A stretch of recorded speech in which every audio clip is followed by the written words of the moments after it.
This week, FEMA suspends employees, the Coast Guard seizes the largest cocaine shipment in history, and Donald Trump outlaws flag burning.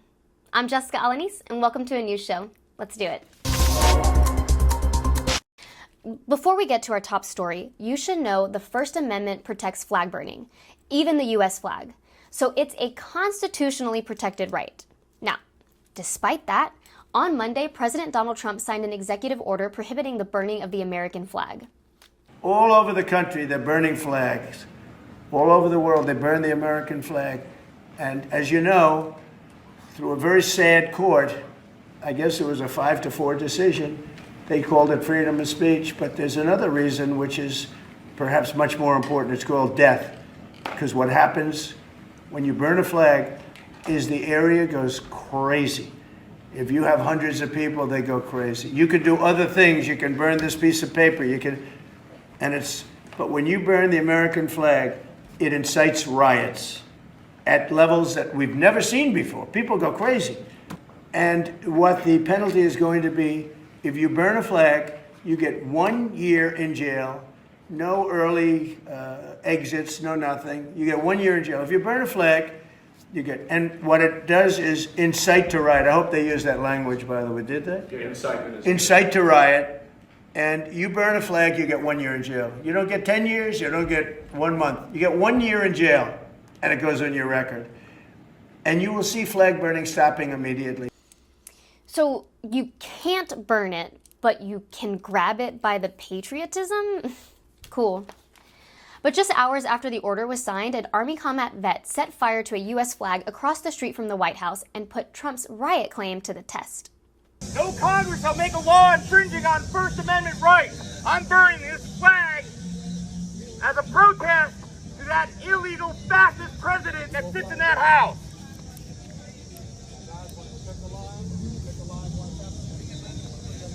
Do this for every single one of you American citizens. We burn this flag in protest to that president who feels that it's his right to do whatever he wants, make whatever law he wants, regardless if it's legal or illegal. No way. Okay, so where's the riot? I believe we were also promised some death? Nothing? We just got some homeless guy wandering a little too close and everyone else is like, sure, you do you, babe. He did get arrested, though. This president and his lackeys do not believe in the First Amendment right. But he was arrested for starting a fire in public, not for burning the flag. You can read all about it in his book, How to Win Friends and Get Arrested. In other news, 5 journalists were among 20 people killed in Israeli strikes on a Palestinian hospital. Israel's prime minister called it a tragic mishap. Tragic mishap? The death of 20 innocent people is a tragedy. A tragic mishap is not properly blending your foundation or marrying an escort who claims she was never an escort but had your anchor baby and is disgusted by you. That's a tragic mishap. Some countries have paused package deliveries to the U.S. after an executive order eliminated the de minimis exception, which, let's be real, de minimis of people even knew existed until now. I know, dumb. Retailers are scrambling to find logistical alternatives. 5 words. If it fits, it ships, which coincidentally is also the U.S. immigration policy. Stuck in a job you don't like? Well, you're not alone. Experts say people are holding on to their jobs for dear life. It's a work trend called job hugging. Man, if that's job hugging, then I'm job kissing, job spooning, job please don't leave me or I'll crying. It's funny. Job hugging is a really weird way to say I need insurance. In your joking right news, the latest TikTok trend is frugal chic fashion. Women everywhere are leaning into affordable fashion by shopping at Goodwill and other secondhand stores. I know what you're thinking. Isn't that just being poor?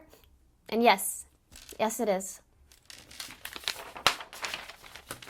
Pumpkin spice lattes are back at Starbucks, which means summer is over and every girl everywhere will return to their natural state, posing near pumpkins under signs that say "Live, Laugh, Latte." It's a thirst trap. Cracker Barrel is going back to their old logo after backlash from consumers and President Trump. They said the new logo didn't test well with racists. I mean, January 6ers. I mean, both. In Florida, the U.S. Coast Guard seized 61,000 pounds of cocaine, which was their largest illegal drug shipment in history. Or as Hunter Biden calls it, a Costco run. Yeah, still talking about it. FEMA is suspending 35 employees with pay for signing an open letter disapproving Trump policies and budget cuts to the organization. Look on the bright side. This is the first time FEMA has ever responded to anything the same week it happened. The American Academy of Pediatrics is recommending children 6 to 23 months get vaccinated against COVID, and the CDC disagrees. The AAP says its recommendations are backed by scientific research, whereas the CDC says its era of listening to science will be stopping immediately.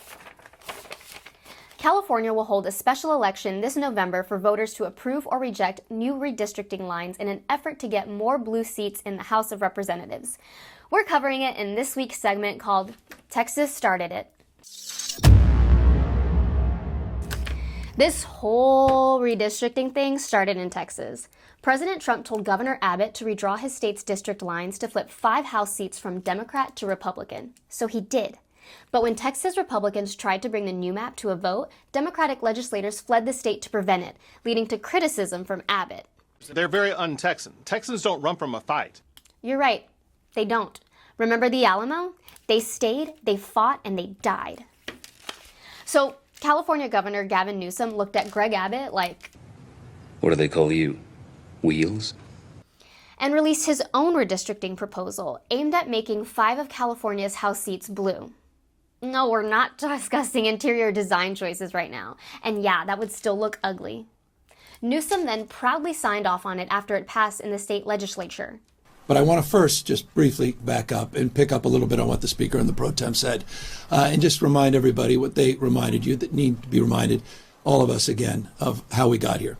We got here because the President of the United States is struggling. He recognized that, and that's why he made a phone call to Greg Abbott asking for 5 seats. They fired the first shot, Texas. We wouldn't be here had Texas not done what they just did. Donald Trump didn't do what he just did. Hard-hitting stuff, though a bit lost with that grammatical nightmare of a buildup. Can we hear it again?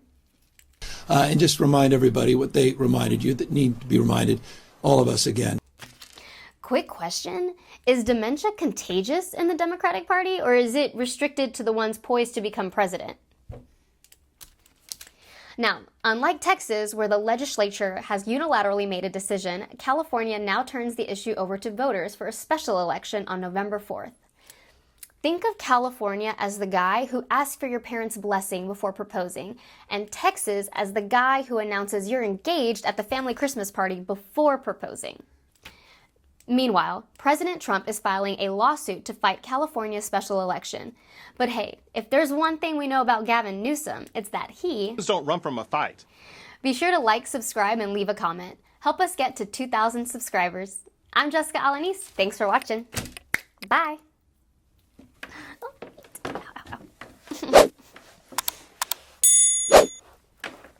I feel like I look stupid saying legislature.